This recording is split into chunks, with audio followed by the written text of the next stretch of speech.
ओमो नमः शिवाय।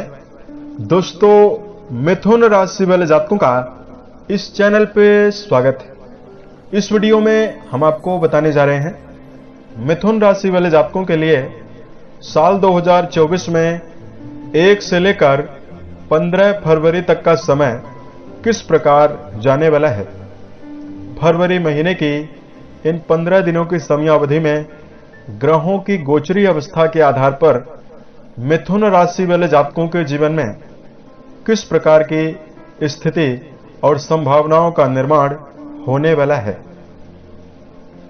किन किन क्षेत्रों में आपको बड़ी खुशखबरी आसानी से देखने के लिए मिल सकती है और कहां पर आपको प्रतिकूलताओं का और चुनौतियों का सामना करना पड़ेगा। तो यह राशिफल मिथुन राशि वाले जातकों के लिए ही बनाया गया है और आपकी चंद्र राशि के ऊपर प्रभावी है और आधारित है, तो आप इसे इसी आधार पर देखें। इस राशिफल के माध्यम से हम आपके जीवन से जुड़े हुए हर पहलू के बारे में सटीक जानकारी देने वाले हैं। जैसे मिथुन राशि का करियर और व्यापारिक जीवन कैसा रहेगा, आर्थिक जीवन, पारिवारिक जीवन, प्रेम संबंध, स्वास्थ्य, एजुकेशन लाइफ और अंत में हम आपको कुछ खास और धार्मिक उपायों को लेकर भी जानकारी देने वाले हैं। तो मिथुन राशि वाले जातकों, भविष्य फल को प्रारंभ किया जाए उससे पहले हम आपको बता रहे हैं कि फरवरी के शुरुआती 15 दिनों में आपकी राशि के ऊपर ग्रही स्थिति किस प्रकार की बनी हुई रहने वाली है। देखिए, देवगुरु बृहस्पति जो हैं वो आपके 11th हाउस पर प्रभावी रहेंगे। इन 15 दिनों में राहु देव आपके कर्म भाव पर, केतु देव आपके चतुर्थ भाव यानी सुख भाव पर, शनिदेव आपके 9th हाउस यानी भाग्य भाव पर मौजूद होकर गोचर करने वाले हैं। 11 फरवरी तक शुक्रदेव आपके 7th भाव पर धनु राशिगत होकर गोचर करने वाले हैं। उसके पश्चात ये 8th भाव पर चले जाएंगे और 15 फरवरी तक रहेंगे। सूर्यदेव, बुधदेव और मंगलदेव ये 3 ग्रह युति बनाकर त्रिग्रही युति बनाकर फरवरी के शुरुआती 15 दिनों में 8th भाव पर रहने वाले हैं। तो इस प्रकार की ग्रह स्थिति आपकी कुंडली के ऊपर बनी हुई रहने वाली है। इसमें मेजर ग्रहों का परिवर्तन नहीं हो रहा है और माइनर ग्रह जो हैं उनका परिवर्तन जरूर हो रहा है। तब आइए हम आपको बताते हैं कि किस प्रकार से स्थिति आपके जीवन में ग्रहों के दृष्टिकोण से बन रही है। सबसे पहले आपको जानकारी दे रहे हैं कैरियर के दृष्टिकोण से समय कैसा रहने वाला है। मिथुन राशि वाले जातकों के राशि के स्वामी बुध माने जाते हैं और वर्तमान में बुध की अवस्था आपके 8th भाव पर प्रभावी है और राहु देव आपके कर्म भाव पर गोचर कर रहे हैं। तो मिथुन राशि वाले जातकों को फरवरी के महीने में कर्म क्षेत्र के मामले में उत्साहित होकर चलने की आवश्यकता रहने वाली है। 3 फरवरी के पश्चात आपके कर्म भाव के स्वामी देवगुरु अपना नक्षत्र परिवर्तन करेंगे। इसकी वजह से आप अपने जीवन में व्यापारिक संतुलन बनाने में सफल रह सकते हैं और यात्राएं भी आपके जीवन में लाभप्रद होने वाली है। यात्राओं का भी शुभ प्रभाव आपको आसानी से मिल सकता है। राहु की मौजूदगी कर्म भाव पर है, तो शॉर्टकट आप अपने जीवन में अपनाने से बचें, तो समय आपके लिए बेहतर रहेगा। समय को समायोजित करके चलना चाहिए। समय का दुरुपयोग करने से भी आपको जीवन में बचना चाहिए। तो यह समय श्रेष्ठ और बेहतर रहने वाला है। उसके साथ साथ इस समयावधि में मिथुन राशि के जातकों को ऐसे कार्य व्यवसाय में संलग्न नहीं होना है जिसमें आपको कोई भी अनुभव नहीं है, तो भी समय आपके लिए बेहतर रहेगा। धन के दृष्टिकोण से यदि आपको जानकारी दिया जाए, इन 15 दिनों में आर्थिक स्थिति मिली जुली दिखाई दे रही है। आर्थिक मामलों में मिला जुला प्रभाव रहेगा। देवगुरु 3 फरवरी से भरणी नक्षत्र में जा रहे हैं, तो इस समयावधि में आपके जीवन में शुरुआत में 3 फरवरी के पश्चात सुविधाओं में वृद्धि हो सकती है, भौतिक सुखों में वृद्धि हो सकती है। मिथुन राशि वाले जातकों, अष्टम भाव पर कई ग्रहों की मौजूदगी है, तो वर्तमान में यदि आपका कहीं पर फंसा हुआ या रुका हुआ धन है, आसानी से मिल सकता है। और कर्ज पूर्वक स्थितियों की वजह से यदि आप परेशान हैं, आपके जीवन में कर्जों की संभावना बनी हुई है, उससे भी आपको निजात मिल सकती है। वित्तीय योजनाएं फलीभूत हो सकती है, यानी पुराने समय से यदि आप कोई धन से जुड़ी हुई योजना बनाकर चल रहे हैं, उसके फलीभूत होने की संभावना आपके ग्रहों में बन रही है। तो इस प्रकार का प्रभाव मिथुन राशि वाले जातकों के लिए रहेगा। बहुत सारे मिथुन राशि के जातक जो कर्जों की वजह से परेशान हैं, उनके लिए अनुकूलता ज्यादा दिखाई दे रही है।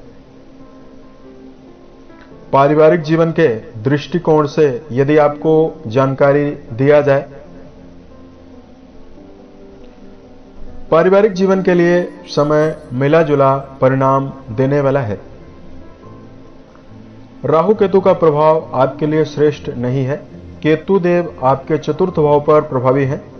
ऐसे में बहुत सारे मिथुन राशि के जातक परिवार में सामंजस्य की कमी की वजह से परिवार से दूर भी रह सकते हैं। ऐसी भी स्थिति बन सकती है कि आप अपना कीमती समय परिवार को देने के लिए समर्थ ना हो पाए। कहा सुनी होने की भी नौबत आ सकती है। परिवार में वैचारिक मतभेद भी मिथुन राशि वाले जातकों को आसानी से मिल सकता है।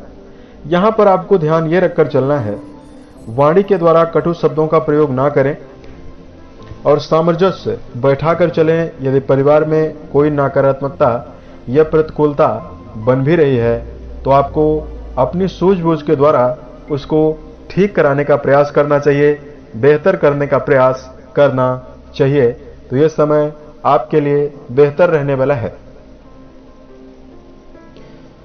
प्रेम और वैवाहिक जीवन के दृष्टिकोण से यदि आपको जानकारी दिया जाए,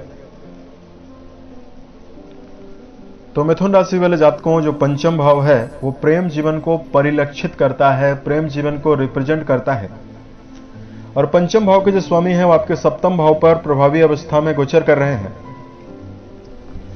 और पंचम भाव पर कई शुभ ग्रहों की दृष्टियां पड़ रही है, शुभ प्रभाव पड़ रहा है। तो प्रेम जीवन के लिए यह समयावधि बहुत ही श्रेष्ठ है। 1 से लेकर 15 फरवरी के बीच में उत्साह की स्थिति आपके जीवन में बनेगी। प्रेम जीवन में उत्साह बढ़ने वाला है। गहरी फ्रेंडशिप में यदि आप जुड़कर चल रहे हैं, तो यह समय आपके लिए श्रेष्ठ और बेहतर रहने वाला है। उसके साथ साथ वैवाहिक जीवन को लेकर यदि आपको जानकारी दिया जाए, तो मिथुन राशि वाले जातकों सप्तम भाव वैवाहिक जीवन के लिए जिम्मेदार है। और सप्तम भाव के स्वामी जो हैं वो 3 फरवरी से बहुत ही अच्छे नक्षत्र में गोचर कर रहे हैं, भरणी नक्षत्र में गोचर कर रहे हैं। तो वैवाहिक मामलों में उत्साह की स्थिति बनेगी। देवगुरु आपके वैवाहिक भाव के स्वामी हैं और देवगुरु का शुभ होना आपके जीवन में वैवाहिक तंदुरुस्ती देने वाला है, वैवाहिक उत्साह देने वाला है। मिथुन राशि वाले जातकों के वैवाहिक मामलों में अनुकूलता आसानी से मिल सकती है। यदि कोई खास और खराब दुर्योग नहीं बना हुआ है, तो वर्तमान में आप मनपसंद जगह पर घूमने के लिए भी योजना बनाकर जा सकते हैं, सम्मिलित हो सकते हैं। उसके साथ साथ विद्यार्थियों के लिए जानकारी दिया जाए,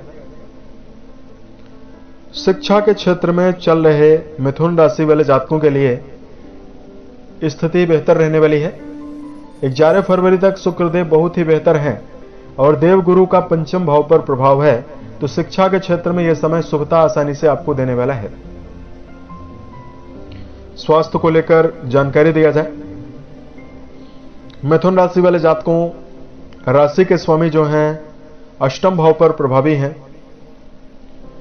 और अष्टम भाव पर मंगल और सूर्य के साथ बुध की प्रभावी अवस्था सेहत के मामले में आपको परेशानियां और कष्ट दे सकती है।